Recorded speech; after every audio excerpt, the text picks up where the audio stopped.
Nagtapos na ang malakasang bakbakan sa St. Louis Rapid and Blitz at may nag-champion na.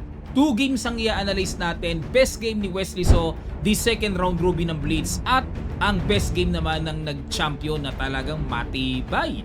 Pero bago natin pasadahan ng 2 games sa ito mga kamatsas, iwanan ko muna kayo ng puzzle hatid sa atin ng Internet Chess Club application. Ito yon, it's black to play. Ano kaya ang gagawin dito ng black na sa ayaw at sa gusto ng puti talagang naparisay na lang? Sa mga makikita nyo pong kasagutan, pakilapag nyo naman sa comment section below. Suportan nyo na po sa video na ito. Sa mga wala pang Internet Chess Club application, downloadable sa Play Store at App Store, gawa lang kayo ng account, free lang po itong application na to, magagamit nyo na. Ang pinaka-the best na application pagdating sa puzzle training mga kamatsas. Kaya grab yours now. Okay, black dito si Wesley kay Levon Aronian. Yung first round ruby nila mga kamatsas, natalo si Wesley. Dito, maganda ang laban na pinakita niya. Ang ginawa ni Levon nag-E4, E5 si Wesley, Bishop C4 kung tawagin ay Bishop's opening. Queen na lang ang ilalabas, 4 moves, technique na. Yung pambatang technique. Knight F6, ayun.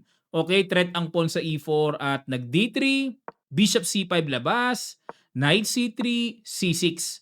Gusto kagad ni Wesley na maglagay ng magandang latag ng sentro, i D5.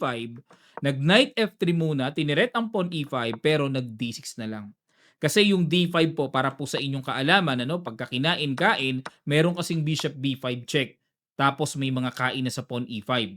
Okay, kaya iniiwasan yung ganyang kagulo. Kaya gusto ni Wesley, simple lang din. D6 para depensa ng pawn sa E5. Tapos nag-castling. Castling lang din. H3 para walang bishop G4 na nakakailang na pin. Ganun din naman si Wesley, pinigilan niya yung potential na annoying pin, ika nga. At nag-king H1. Yan ang malalim na tira ni Lebon. Kasi hindi normal po yan. Madalas ang ginagawa dito, Bishop E3 o kaya A4. Pero dito, King H1. Ang balak niya, pag alis ng knight mamaya, titira ng F4. Aatake sa king side. Pero nag-rook E8 lang si West. Ayan na, ready to play D5 na. Nag-G4. Aba, ay talagang kakaibang blitz variation ni Lebon. Nagwala na. Himbis na ang mga pawns na yan gamitin pang shield ng White King, abay yan pa mismo ang gagamitin pang atake. Mukhang magro-rook G1 mamaya tapos push G5 hanggang sa mabuksan ng G-file. Yan ang plano na nababasa ko sa atake ng G4, no? Pero D5 lang ni West. Bishop B3 umatras at kinain na yung pawn E4. Takes, nakipag queen to queen. Ayun. At na 1 pawn down si Levon. Parang alanganin yung tira niya ng pawn G4. Ano? Na 1 pawn down eh. Dito po kasi kung knight ang ipangkakain dito, may kain naman sa E4. May iwanan naman ng kabayo yung pawn sa E4. Kaya tamang-tamang timpla ang ginawa ni West, kinain-kain niya, lumamang siya ng isang pawn kagad. Ang challenge dito kay Levon, paano niya babawiin yung isang pawn? Nag G5 umatake, kinain lang, knight takes, okay, may atake sa pawn F7 at nag bishop E6, ayun, sinalubong lang po, no. Medyo papangit nga lang, ayun, na double pawn, no. Kung mapapansin niyo, pumangit, ano. Para po sa inyong kaalaman, no, baka mapaisip kayo, coach, ba't hindi sinuportahan na lang kasi ng tore yung pawn F7? May knight takes kasi. Pag kinain yan, may rook D8 check. Naku po, kalunos-lunos ang mangyayari dito sa posisyon ni West. Okay? Kaya yun po ang laman, ano? Kaya hindi pwedeng gawin yon. Kaya ang ginawa dito ay nag-bishop to E6 na lang, no? To cover the strong threat sa F7 at kinain dito ni Levon, kinain at nag-rook D6 ayun hinabol, King F7 depensa at nag-bishop G5 at may paparating na rook F1, talagang manunuhog. Tutuhugin talaga, no? Galit na galit. Bishop C5, paalis muna sa tore, umatras. At nag-knight BD7. Ayan, para makompleto na ang developments ng minor pieces. At kapansin-pansin na, nako, paano babawiin yung isang pawn? 1 pawn down pa rin si Lebon. Nag-rook F1, okay? O pagka ganyan po, lagi natin babasahin ang threat ng kalaban. Bawat isang tira, ginto yan, kailangang mabasa. May rook takes knight na paparating. Kaya kailangan mag-ingat. Nag-rook A D8 depensa sa knight. At nag-A3 muna. Bishop D4. Okay, dito po ang basa ko ay parang gusto na rin ni Wrestling kainin ng knight pero may knight C5 pa akong nakikita na medyo malakas na mga sipa, double. Nag-rook F3 lang dito si Levon para hindi makagalaw ang knight, babagsak ang knight, naku doble na po ang atake at puwersa sa F-file. Nag-king E7 lang, okay? Ilag lang muna sa strong, pin, tapos may rook F8 ako nakikita. Nag-bishop A2, rook H8, ayun, pressure sa H3 at yung isang tore mukhang ilalagay sa F8. Nag-king G2 na, okay, para early protection kagad sa H3, baka mamaya kung ano pang attacking magawa dyan ni Wesley. At nag-rook DF8, okay, extra patibay sa knight. At nag-B4, aba, kanina nag-pawn G4. Ngayon nag-pawn B4 na, mahilig sa mga B4, G4 tong si Lebon ngayon. At nag-rook F7. Ang plano pong nababasa natin dito ay maaaring papatong ng tore sa F-file para tapatan ang strong force ng mga tore na yan. Nag-knight E2, okay? Sipa agad sa bishop at nag-bishop to B6 atras, knight G3. Ano plano ng knight G3? Kung magro-rook F8, may knight H5. Okay, ipe-pressure yung G7 at ang knight sa F6. Kaya nag-knight F8 lang dito si Wesley. Mukhang dito pa iikutin sa kabila. Nag-H4, patibay muna. Yun nga lang, hindi po matibay yan. Kitang-kita sa evaluation bar. Pinaburan ang position dito ni Wesley ng strong computer engine Stockfish. Kung sa bagay po, no? Parang pagtira nitong H4, parang maubos-ubos ang oras ni Lebon, Oh, from 1 minute and 41 seconds magtira, 6 seconds na lang. Ang tagal nag-isip. Aba. Okay. So, pero ang tamang tira po dito ay bishop C4 daw. Okay, bishop C4, king H2, at rook to D3. Yan ang mga rekomendasyon ng solid computer engine natin, no? O pero nag-H4 dito, knight G6 yun lang, oh. Ang dali kasing puntahan, may atake kagad. Nag-rook H1 depensa at nag-knight to F4 check. Ayun. Okay, kinain-kain. Alright, kung magbibilangan tayo ng pawns, pantay na po. Ibinalik talaga ni Wesley yung bitaw ng knight na yon. Binalik niya yung lamang niyang isang pawn. Pero ano ang katumbas? May bishop C7, okay, atake sa tore at knight. Nag-rook F3, kinain na yung knight sa G3. At kinain din ng tore, bumagsak ang pawn sa E4. Para po sa inyong kaalaman, mga kamatyas, no, kung kakainin kasi ng king, kung king ang ipangkakain, meron kasing knight takes E4, ganun din. Check pa. Okay, king G2 tapos rook F5, no? Para kung kainin, kain ng pawn, iwas pin lang ba? So, yun ang meaning po ng rook F5. At dito ay halimbawa, kung mag-rook dyan, may rook F2 check. Halimbawa, mag-king G1, may rook F4. Ayan, et cetera. Pero ito po ay garantisadong lamang talaga ang puti. Tagal nag-isip ni Lebon sa H4, ano? O balik tayo dahil rook ang pinangkain, kinain ni Wesley ang pawn sa E4 at nag-rook F3. Okay, panapat lang sa F-file para walang pasok ng tore. Pinatungan lang ni Wesley, pinatungan lang din ng tore. Yun nga lang, nako, favorite ni Wesley ang usaping exchange, paborito ni Wesley yan. Knight C3, inatake ang bishop, bishop C4 at nag-knight to B1, threatening the pawn A3 at may dangerous threat na double makukuha ang bishop. Kaya no choice talaga si Lebon kundi i-give up na naman ang kanyang isang pawn pa. Kinain ng pawn, C4 at dito po ang knight kapansin-pansin, walang kawala, nakakulong sa bishop o pero nag B5 lang para ma-secure ni Wesley ano man ang mangyari pag kinain-kain ano man ang mangyari may knight C4 siyang takbo at hindi malalagay sa alanganin ang kaniyang knight sa A3. At nag C5 lang si Lebon at nag knight C4, king F4, okay, control lang sa mga squares, pero in A5 na ni Wesley talagang gusto niyang mangyari, makapag-produce na siya ng malakas na pass pawn. Kinain na po yung knight. At dito, bagamat may 3 seconds na natitira kay Levon, pero isinuko na. Bakit po isinuko? Tuloy lang natin kaunti. Mga kamatyas, ano? Ito po gagawin, kain. Tapos kakainin yung pawn sa A5. Tapos dito, magki-king D7 muna. Para yung king D7, papasok sa rule of square. Kailangan kasi mahabol ito Kaya king D7 muna. Mamaya na yung push-push. Okay? O halimbawa, kasi pagka A6, king C7, A7, king B7, no? Habol na habol. Kaya pinakita ko lang. At halimbawa naman kung magki-king E4 dito, ang plano po ay magki-king D4, mag-E5 na kagad dito. Intima, ang black. para pag kinain, dire-diretso ang pass pawn, hindi mahahabol. Oh, imagine, ayun oh. Samantalang itong pass pawn sa A, madaling mahabol. Samantalang yung pass pawn ng black, hindi na mahahabol kapag kinain yung pawn E5. O halimbawa, mag-king E3, king to C7, mag-king D2, iikot doon, push E4, at kapag nag-king C3, push E3. Yan po ay isa sa mga golden pattern ng king and pawn ending, yung ganyang two pawns na magkahiwalay. No, hindi makain-kain dahil tatawid ang isa, hindi na mahahabol.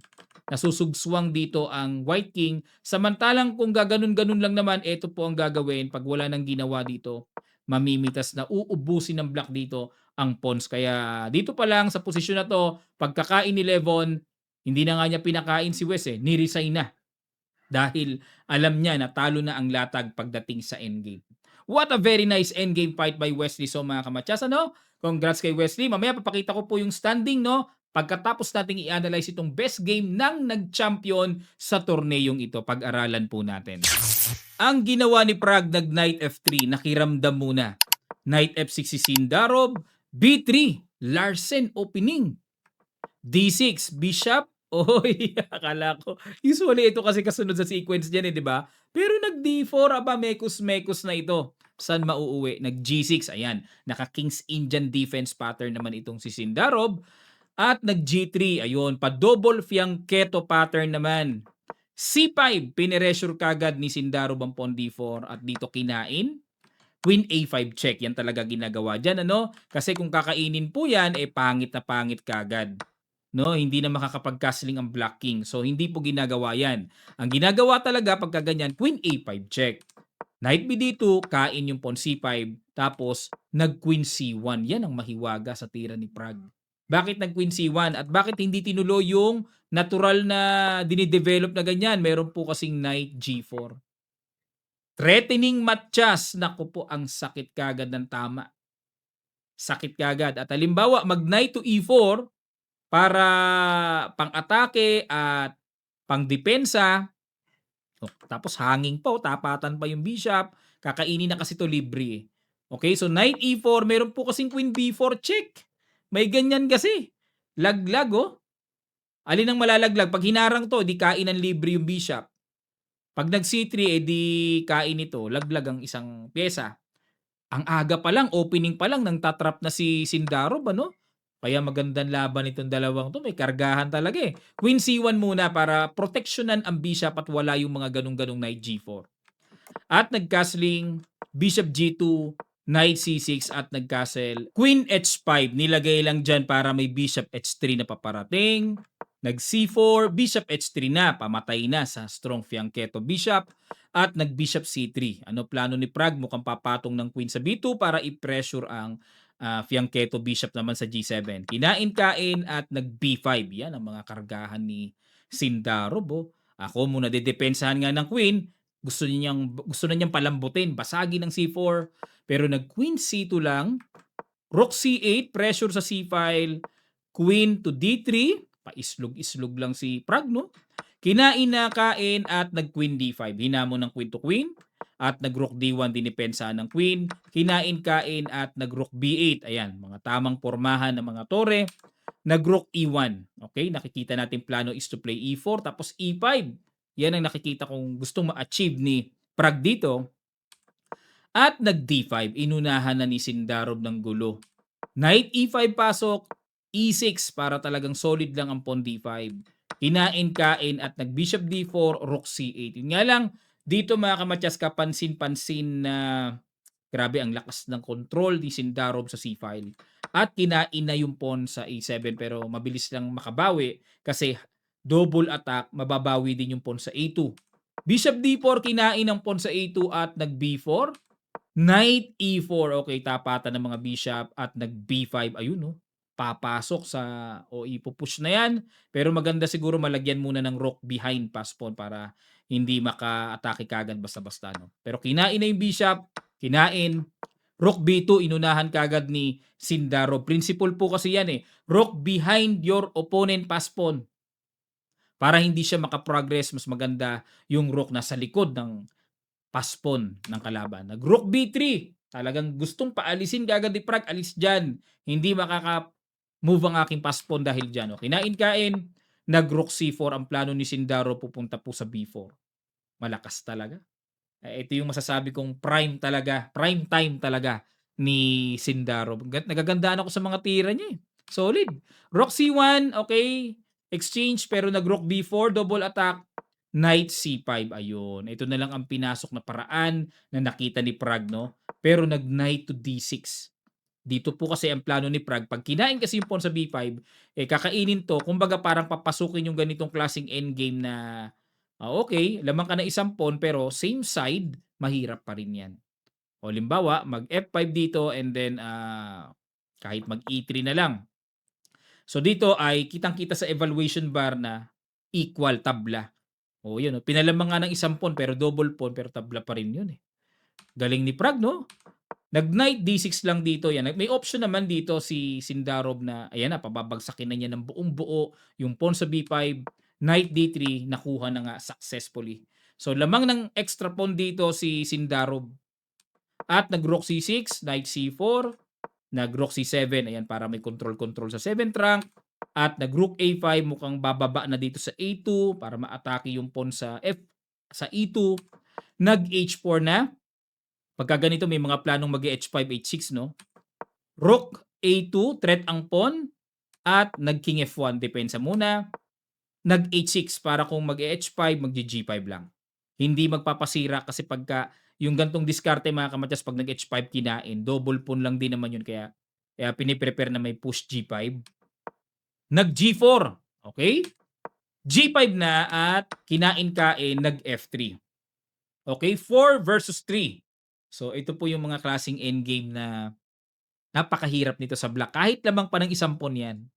So kaya maganda pong matutunan natin yung mga ganito. Kasi pag alam natin mga kamatyas, alam natin ang technique, di tayo matatakot na, uy, 1 pawn down ako, losing na yan.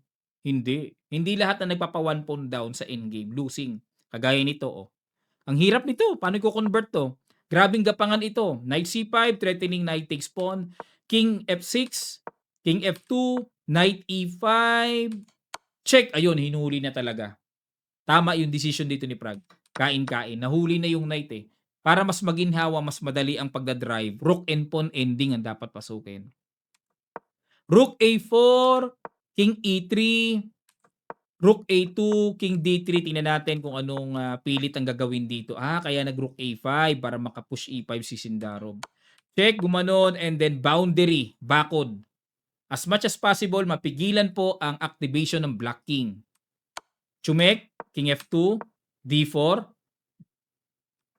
nag-Rook C6 at nag-Rook A2. Ayan, threatening D3 na oh. Takihin na yung pawn sa A2. King E1 lang. Okay, para walang D3 sacrifice.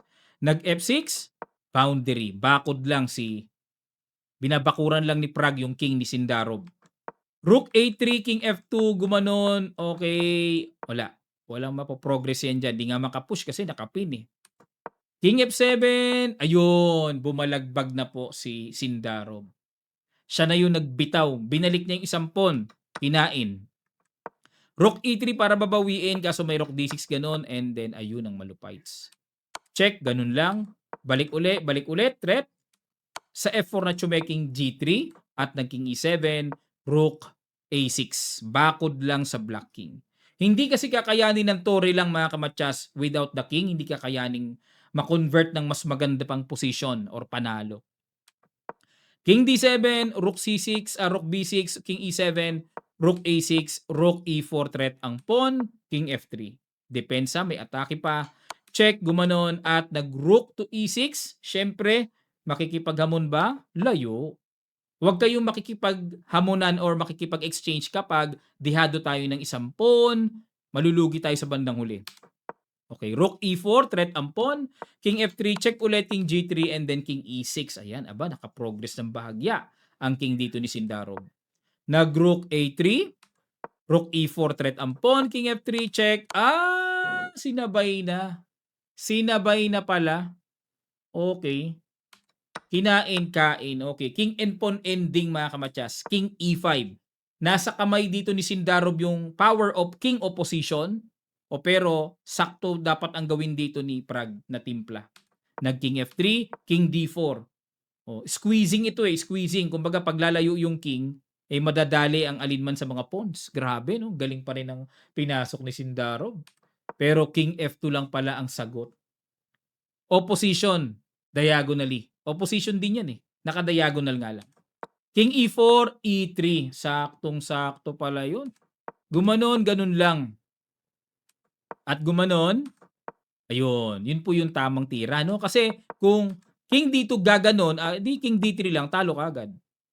Bibitaw at bibitaw ang White King sa pawn. Kaya pagdating po sa endgame, napakahalaga po ng timplahan. King F2 ang the best king opposition.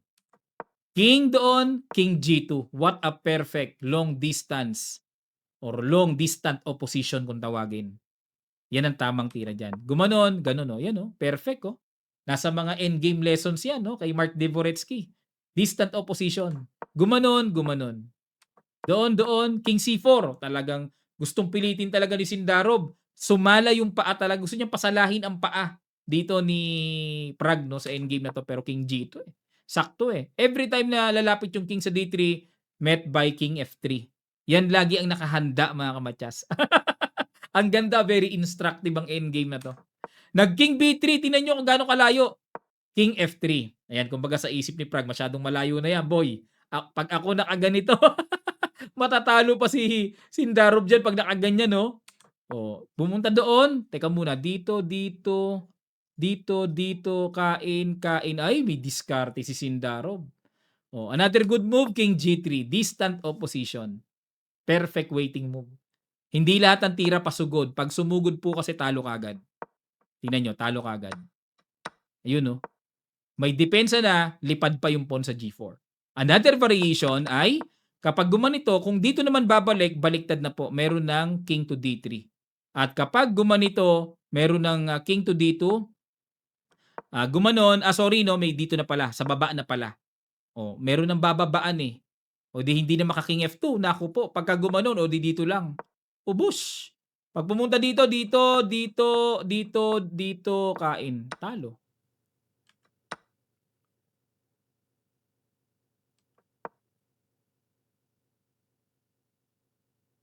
Dito, King F4 lang. Tempo.